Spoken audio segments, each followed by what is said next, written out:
Hi, everyone, and welcome to our webinar. Thank you for joining us. Today, we will be discussing the FDA's proposed rule for food traceability.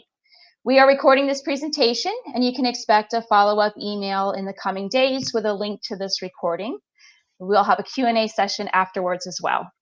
My name is Kim Knoll, and I work for Bureau Veritas within the food safety team. I'll be introducing our speaker and hosting the Q&A session that follows.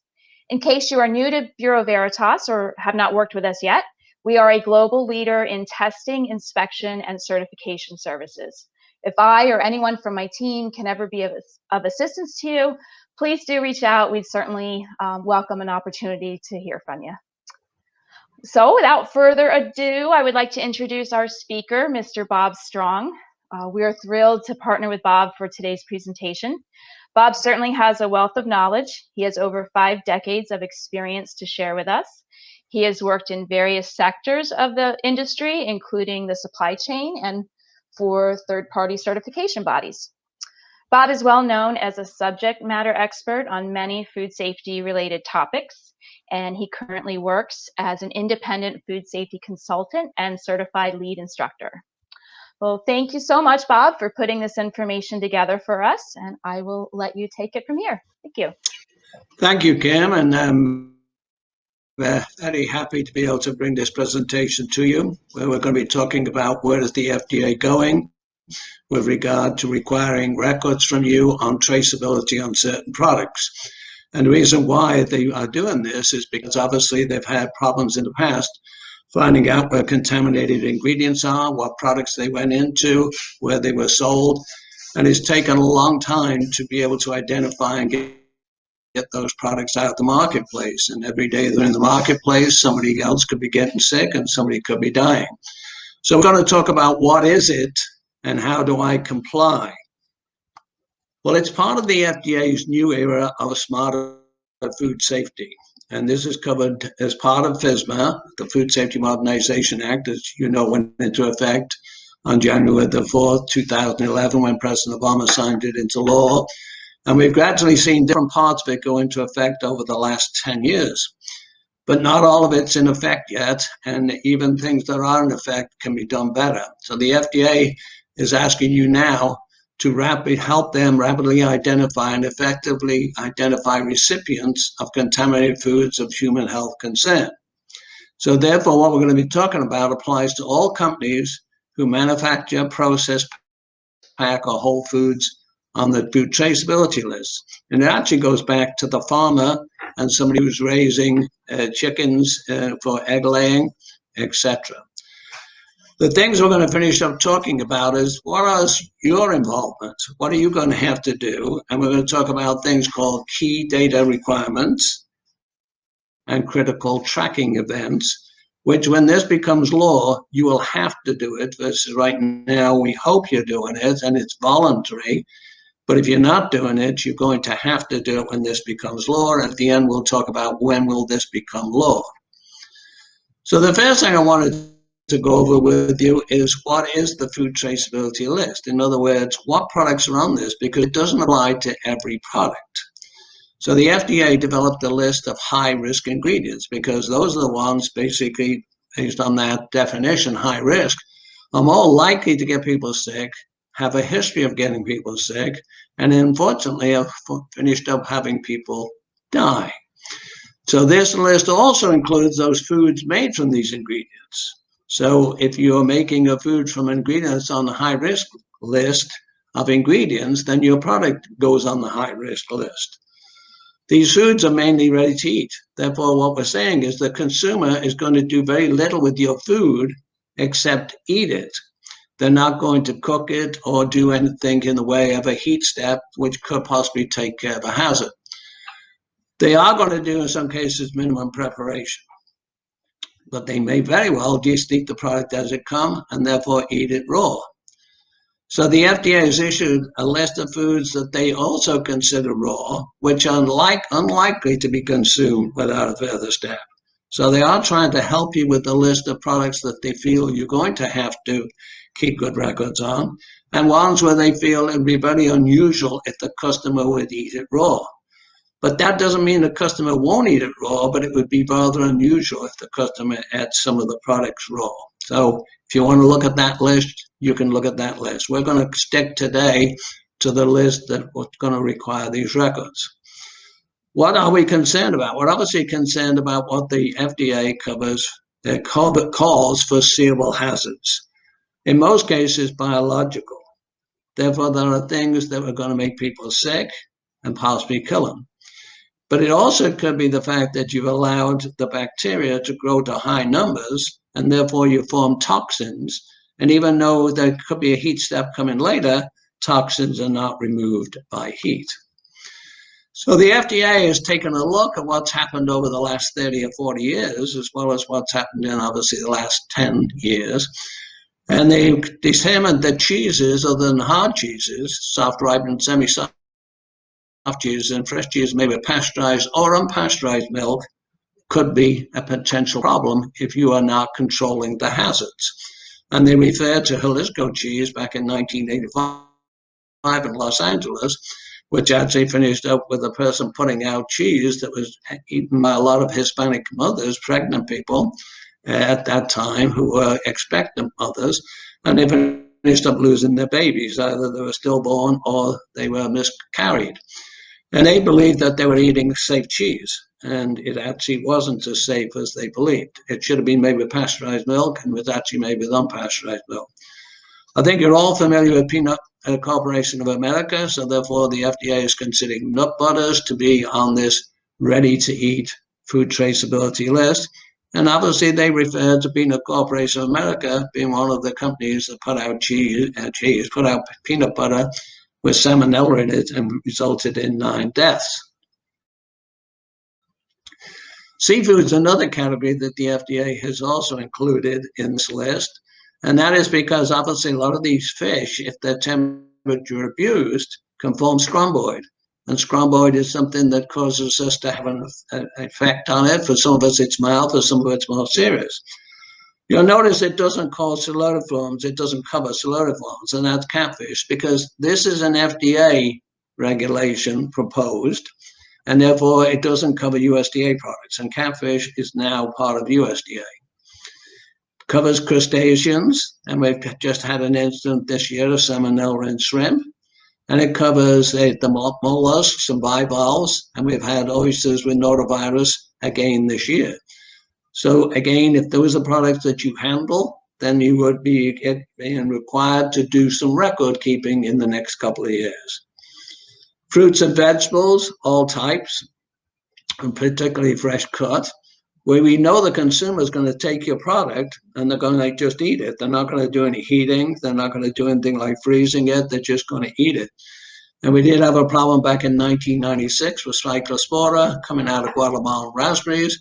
And the only thing the FDA could do after they tried to investigate it by even going to Guatemala, what caused the problem, they couldn't come up with a problem. So therefore they banned Guatemalan raspberries, and they're still banned today.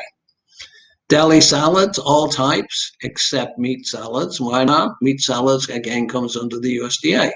So if you're into that, meat salads are covered. Sprouts, all varieties of sprouts, all types of tomatoes. And we had a problem with Florida tomatoes back in 2014 with salmonella. This is giving you an insight into the type of products that the FDA is going to require records on. If we haven't hit something that you are currently using or you're not currently involved with, then up to now, there's nothing that you're going to be required to do. But we got more in the list. Leafy greens has had a history of being a problem over the last 20-odd years. And the biggest problem just recently was romaine lettuce coming out of California, coming out of Salinas. But it also covers iceberg, leaf, and romaine as well, kale, chicory, watercress, chard, arugula, spinach. And these are commodities, obviously, that are coming in with minimum preparation being done in a plant, and quite often nothing being done on them when you buy them at retail in the produce section. Peppers, all varieties. Herbs, fresh herbs like parsley, cilantro, and basil, and cucumbers. And sometimes you're going to buy those in the produce section at the supermarket. Sometimes you're going to buy them as an ingredient in a prepared meal. we need to know, or the FDA needs to know, where are these coming from? So what we're going to be talking about is how can these be traced back to the field, and then how can they be traced forward to the product that you're eating? And the quicker we can do this, the quicker we can get these products out of the marketplace, because a lot of times the FDA does not know the source and therefore can't go back to where they were grown, or doesn't know where they were sold, or doesn't know what products they went into, and we've got to get on top of this. So therefore, melons is another category. Cantaloupes, honeydew, watermelon. And we had a big problem back in 2011 with the cantaloupes coming out of Colorado. We had 33 people die from listeria. Who would have believed that 33 people would die from eating cantaloupe, which we would consider to be somewhat of a safe product? We had tropical fruit punch, tree fruits. We've had problems again with some of the problems like Mexican papayas, 2017 with salmonella. So if you're handling mangoes, papayas, mamami, guava, lychee, jackfruit, and starfruit, then again, this is what you're going to have to be doing in the way of records. It even talks about eggs, because some people do eat raw eggs. Some people use raw eggs to make some type of hollandaise sauce, béarnaise sauce, and so therefore there is no heat step. So if these eggs had salmonella enteritidis in them, like they did in Iowa in 2010, where the actual person who was housing the chickens that grew to be the hens that then laid the eggs wasn't testing these chicks for salmonella enteritidis in their ovaries, and therefore the salmonella would be inside the egg, not necessarily on the outside of the egg where we wash it off when we wash and grade eggs. So eggs, again, is on that list. So you say, okay, that's the list. So if it's not on that list, do I have to keep these requirements? Well, yes, if you are using any of those in your products, or you're buying a product with these reused, because we've got to keep data all the way back to where they were grown or raised in the case of chickens and eggs, or fished in the case of fish. We got to have records of who received them, who processed them, who shipped them, and we even have to have records at retail. So therefore we can go from the beginning to the end, or back from the end to the beginning, and know exactly where all of these ingredients came from, and therefore who has got the contaminated ingredient in their product, and we've got to get it out of the marketplace. So now we're going to talk specifically about what you need to have in the way of records. And these are called key entries, key data entries that need to be made. So for fruits and vegetables, for each food on that list that we just went through, the proposed rule. Now I want to again talk about the fact that this is currently a proposed rule. So therefore you don't have to do anything right now, but it would be a good idea to be starting to do something, because the final rule may not be much different than the proposed rule. And once the final rule comes out, as we'll talk about later, then we get into what do I have to do, and now I have to do it by law. The proposed rule currently would require the grower of the food to establish and maintain records containing and linking the traceability lock code of the food to the following information. Where was it grown? Was it grown outside the country? Was it grown inside the country? Which farm was it grown on? Which part of the farm was it grown on?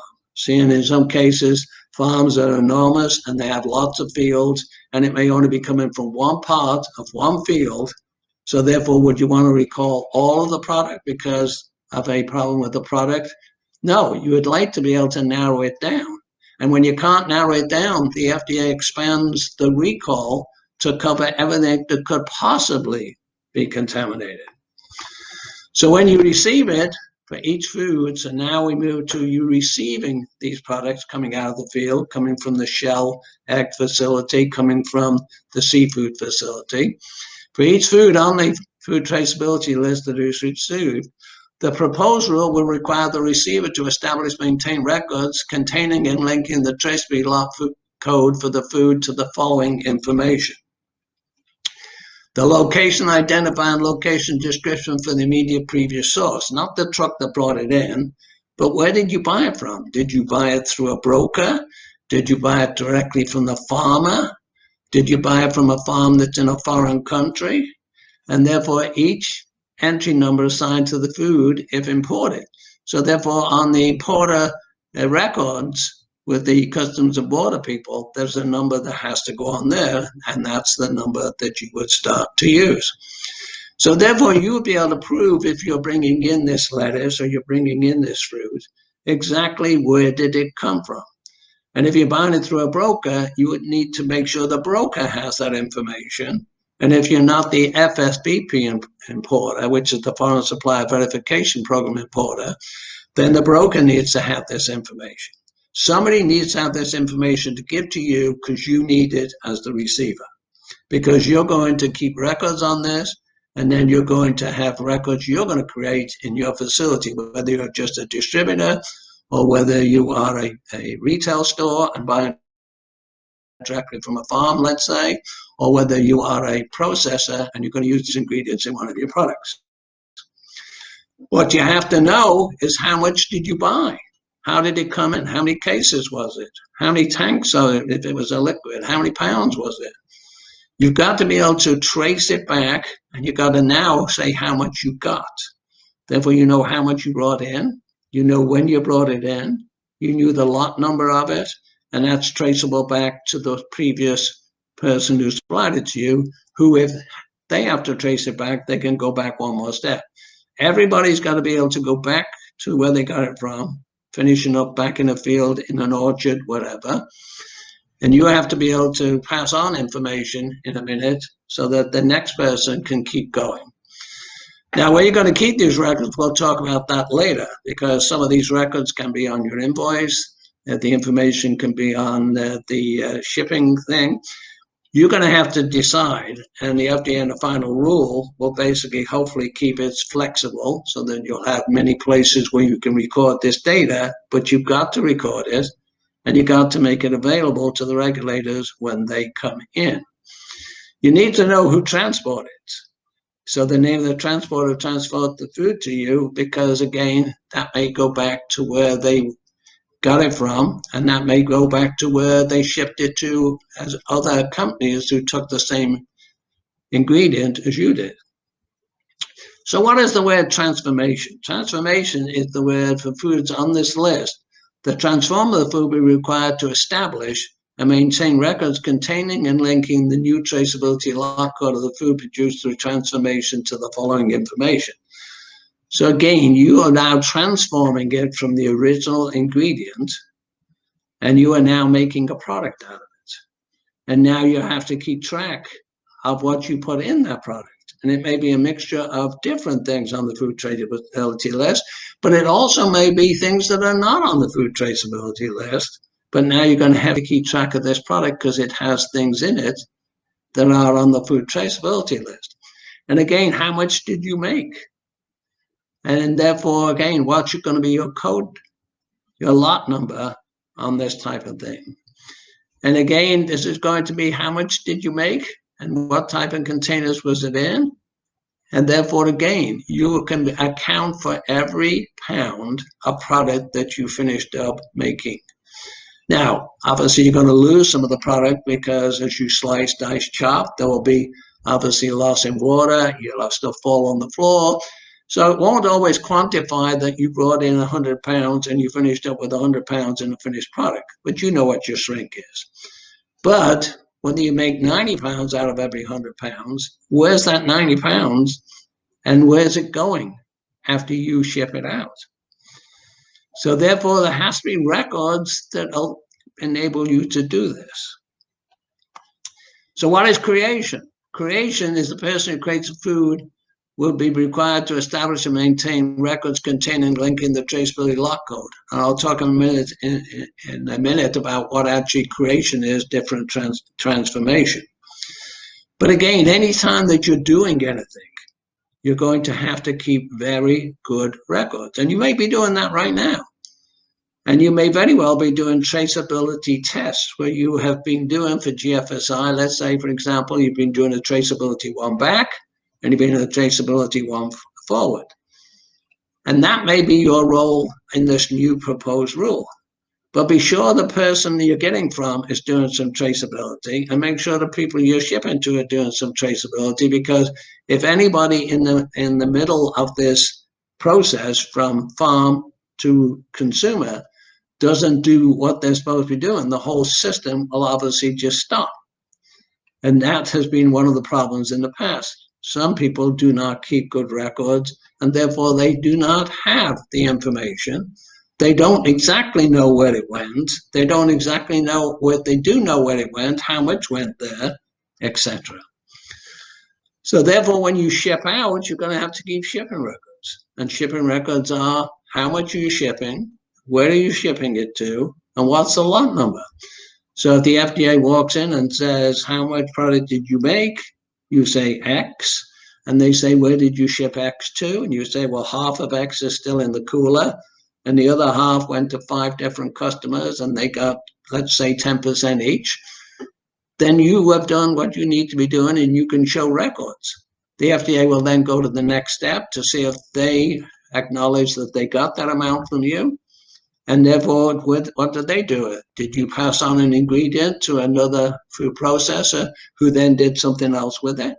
Did you ship it to a retailer who then opened it up and used it in the deli case or a salad bar? In other words, can the people after that? Now, you're not going to be held accountable for the fact that they're not doing what they need to do, but you are going to be held accountable if you're not doing what you need to do. And remember, that applies to imported food. And when we consider how much food we import, the records say from statistics that about 16 to 18% of all our food is imported. The thing about fruits and vegetables and seafood, the numbers are much higher. It's about 45% of fruits, about 55% of vegetables. It's about 80%, and I saw just recently there's some calculations that maybe 90% of seafood is coming from outside the country. So it's extremely critical that we know what you're getting from outside the country. In case the problem originates from outside the country, then we need to know exactly who got it, where to go, because it doesn't matter who's supplying you with it. We want to get that ingredient, that product that used that ingredient, out of the marketplace. And the only way we're going to be able to do that rapidly is to have a system by which you can almost just push a button in a computer and it will spit out all the information that is required. And the FDA, in a matter of hours, day at the most, can start to find where all the product went. And that's why when we talk about this, it talks about location identifier, location description. Where was the food shipped? What was the date and time that it was shipped? What was the quantity that was shipped, etc. And so therefore, again, it'll talk in minutes about how you want to keep these records. You're going to get some flexibility, but you're not going to get the ability not to keep records. And therefore, the transporter is going to have to keep records as well on where they're taking some of the stuff to. So in addition to keeping all above records, the shipper would need to send all of these records, with the exception of the reference record type and number and the transporter's name, to the immediate subsequent recipient. So what does that mean? You've got to send your information on to your customer, because if you don't send them information that allows them to relate back to what you did, whether you just brought in an ingredient and then passed it on as a distributor, or you brought in an ingredient and made a finished product out of it, they've got to be able to come back to you with information that will tie into your record keeping. And then they've done their job on receiving. They haven't done their job on processing until they keep records on processing, and they haven't done their duty with regard to shipping if they're not keeping shipping records. So it all ties together. It's almost like a big chain where you're trying to make sure that everything linked together gives you the picture all the way back to the grower, to the harvester, to the person who's bringing the fish out of the sea, etc. And therefore, if the shipper is a farm, they would also be required to send the following information, if applicable, to the immediate subsequent recipient. A statement that the shipper is a farm, because the farm does get some exemptions, but they still have to provide you with the information about where was the product harvested from, which was the location of the farm, what was the field, and if they can narrow it down to half a field, particularly if some fields are extensively large, then this would be real helpful. If not, the whole field's going to be recalled. And if they can't go to an individual field, they may be recalling all of that crop coming out of several fields. And I don't think that's good business for them for that to happen. So what we talk about in shipping, the business name, point of contact, phone number of the harvester of the food, if not the shipper, and the date of harvesting. I don't want to spend a lot of time getting into all this because we want to wait to get the final rule, but I want you to be aware of what you're going to have to be doing. And when the rule goes into effect and becomes law, you will have to do it. It will not be optional. These are not guidance documents when they're finally put in the Code of Federal Regulations and they're published. They're going to actually be the law.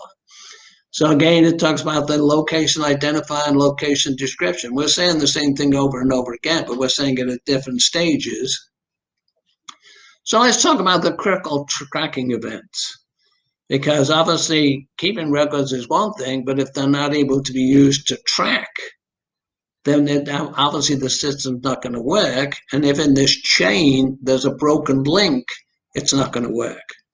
And the FDA has found that even those keeping good records, they're not always linked to where they got it from, and they're not always linked to where the product went. And so therefore it becomes a major problem for the FDA to find a product quickly. And in some cases, it's taken them months and even half a year or so to try to get back to a farm to find out where the contaminated product came from and where was the source of the contaminant. And it usually turns out to be irrigation water or something like that. So what are these critical tracking events involve? Growing, receiving. Now we're going to talk about somebody called a first receiver. And you may be a first receiver, but then you won't. You may not be. We're going to talk about the definition of transforming, creating, and shipping. So who's a first receiver? Well, you can only be a first receiver if you're actually getting the product, the ingredient, or the product from the people who are actually growing it, raising it, catching it like fishing, harvesting it, and gathering it like shell eggs. So if you're getting the eggs from a distributor, the distributor would be the one buying it from the farm, and therefore the distributor would be the first receiver, and you wouldn't. And so therefore they've defined who's going to be the first receiver, because that's basically when the records are going to start to mean something. Who got the records from the farm, from the egg laying facility, from the fishing boat, and they're therefore able to go back to the actual source. That is so critical here, because after that, everybody else keeping good records fails to get you back to where did the fish come from? Where did the eggs come from? Where did the product in the fields come from? So what is creating? Creating is defined by the FDA. Now, these are the FDA definitions. Making up and using foods on the food traceability list using ingredients that are not on the food traceability list. So therefore, you're using a lot of ingredients in addition to ones that could be on the food traceability list, but you're making a product now with different ingredients, some on the list, some not on the list, but unfortunately now your product is now on the list because it has got it's got ingredients from the food traceability list. So what are you doing when it talks about transformation, which is basically what most of you will be doing? You're going to be doing something like cooking, cutting, commingling, repacking, repackaging. And therefore, you're going to be creating a lot code. You're going to be creating a label. You're going to be creating something that's traceable. What's it traceable back to? Where did you buy the ingredients from? And therefore, how much did you get in? Why did you use it? Where's the finished product, etc.? And that's called transformation. So the traceability program, you say, okay, what about records? So if this stays the way it is, and we'll talk a minute about where it is, what records am I going to need? You're going to have some ability now to create these records, save these records, and make these records readily available when the FDA asks for them, and they're going to ask for them real quickly. They're not going to give you days to go find your records. So what are these things? These are called key data elements. Now you can have them on the bill of lading. And so therefore, if you're going to keep those and you're going to somehow scan them into a computer and they're going to be available and they've got the key data on them, on who sold you what, how much they sold you, what day you got it. On purchase orders, if the information would be there, and I'm not sure you're going to have it on purchase orders. You may have the quantity, you may have a description, but I'm not sure you're going to have things like the lot code, because that will be what comes on the bill of lading. Your production logs, certainly they're going to be a valuable place on where did you use. So what are we heading to here? We're heading to, most likely, you're going to be scanning stuff into your facility using barcodes. We're going to be scanning the ingredients into your product. We're going to be scanning your product into a package. We're going to be scanning the packaging material that goes and the product goes in. We're going to be scanning the product into a case, and we're going to scan the case out. A lot of manufacturers can't do that, but I'm going to tell you that's what you're going to have to start to do, particularly here. But I think the whole industry needs to do this, not just for this food traceability list. The company's written program has to say which method. So which method you're going to use is up to you. But make sure it does capture all the information that's needed and it's reliable, and you can trust your supplier that the accuracy is there. Because if somehow they use the wrong lot number, the system's going to start to bog down. Now, you're going to have to trust them because you're not going to be sure. But then if the lot number on what you're receiving doesn't match what's on the bill of lading, that should raise a red flag straight away. So you're going to have your receiving people basically looking to make sure that everything matches coming in with the information on the bill of lading, right down to the lot number. For shipping, this will include a product description for each food and its traceability product identifier, which in most cases is going to be a lot number. Now, if you want to use a sell-by or best-by date, I'm not sure if that's going to be in the final rule, but we can see how many options you're going to have for that. Is it going to be a lot number? Is it going to be, could it be a sell-by date? What could it be, so I can basically make sure I've got the records and I know exactly what the product was, how much I made, and exactly where it went to. Now, records have to be kept as either the originals, which means generally they're talking about a hard copy, so hard copies are still acceptable. But most companies are moving towards electronic records. Now, remember, with electronic records under FSMA, each person who enters the data into the computer has to have their own password. So therefore, it's traceable back to that person. So if you have three receivers, let's say three receivers are entering some data, each one of them has to have their own password. Otherwise, you're going to get one employee say, that wasn't me, it was the other employee. And the FDA says that makes an electronic record not acceptable when it can't be traced to an individual, not to a job title. The same when you're shipping. Make sure that, again, when you're doing production records, that they're traceable to the person who is actually entering the data in the computer. As most records have to be verified, the verifier has to have their own password as well. If you don't have that sophistication, then that's fine, but electronic records won't be acceptable. And therefore, if you want to make electronic records acceptable, because it makes life easier, because then you can get the records to the FDA much quicker, because you can push a button and hopefully be able to generate the records in a matter of minutes.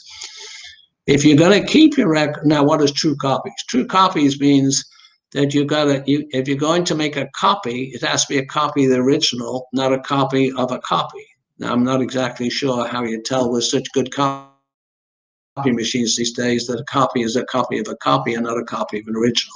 But that's the definition of a true copy. If you're going to keep the records off-site, then you can do that. But you've got to get them back within 24 hours to the FDA. So the key thing is, do you really want to keep them off-site? If you do, that's okay. But if that's a hassle trying to get them back within 24 hours, then you can't keep them off site. You may be asked to provide an electronic sortable spreadsheet. So therefore, the FDA may say to you, I want them electronically. I want them in a sortable spreadsheet so they can sort and manipulate your records. They won't change your records, but they can manipulate and data sort them. And if they ask you for that, you're going to have to be able to do that. So again, the point is, how sophisticated is your record keeping? How sophisticated is your computer system? How much money do you have if you have to upgrade things? That type of thing. Now, as usual, the FDA always has the ability for some people to have exemptions, but the exemptions only come in at retail right now. Again, this is proposed, so it may change. If a retailer employs less than 10 full-time equivalent employees, now what does that mean? You could have 5 part-time employees and they work 20 hours a week. You could have 5-time employees who work 20 hours a week as well, who are different, and that adds up to 5 full-time equivalent employees. So that's what they mean by full-time equivalent employees.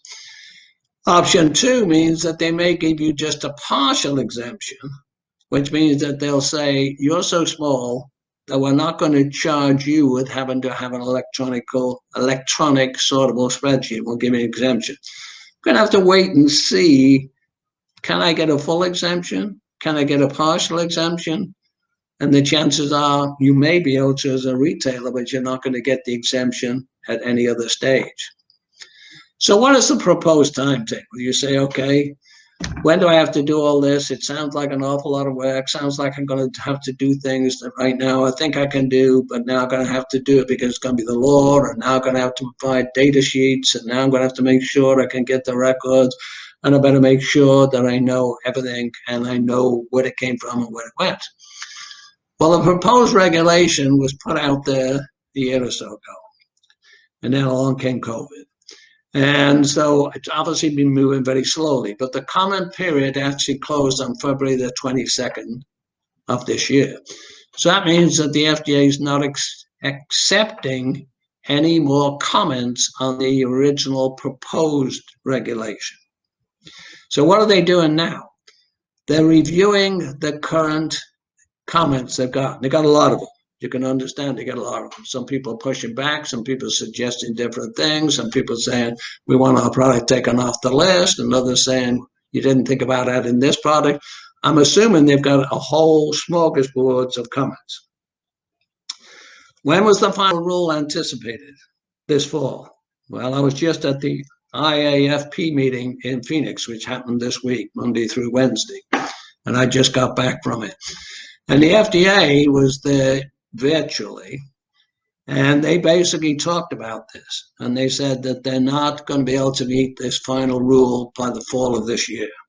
So I'm going to say the final rule was anticipated fall of this year, but they think it'll actually be into next year before the final rule comes out. Now, what happens when the final rule comes out? Do you get a right to have a comment? Yes. It's a little late, but you still get a chance to comment on the final rule. So there'll be a comment period that'll be opened up. I can't give you dates on this because the FDA was not committal to dates. So let's say instead of it being out in the fall of 2021, it's out in the end of the first quarter 2022. Then they'll have a comment period. Now, how long that'll be, maybe it'll be shorter, maybe it'll only be a couple of months, or maybe by the end of the first half of next year, they'll have all the comments in. Then they have to consider those comments just to make sure that they want to make any changes, or they're going to just reply to all of the comments and say, no, the final rule is what we proposed. The final rule is not going to change. And then they're going to publish it in the Federal Register. So publishing in the Federal Register, we thoughts were that that would happen by the end of 2022. But I have to tell you right now, it may be into 2023 before they publish the final rule.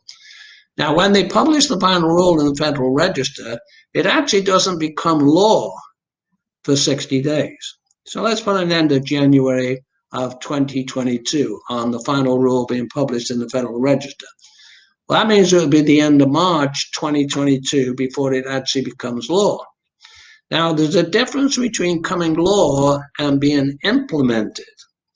The FDA in the past has tended to give companies time to implement before they made it, I'm coming in to look at you. I'm not sure they're going to do that, but let's say they are going to do that. If they do it based like on the rest of FSMA, they'll give 1 year to major companies. So that could make it the middle of 2024. With medium-sized companies, they give you 2 years, middle of 2025. And small companies, they could be 2026. So I'm going to tell you, I think that you got to get ready. You got to be aware of it. You've got to prepare yourself for it. It wouldn't be bad to start doing the records now, because actually, if you finish up with a recall, it's in your best interest to get your product out of the marketplace pretty quickly. But when it comes to when the FDA is going to come in and start looking at you, it may be 2024, 2025, 2026, depending on the size of your facility. But it is coming. I don't think there's any doubt about it. It's not going to just go away. And maybe the list will increase. Maybe the list will decrease. Maybe it'll be fine-tuned.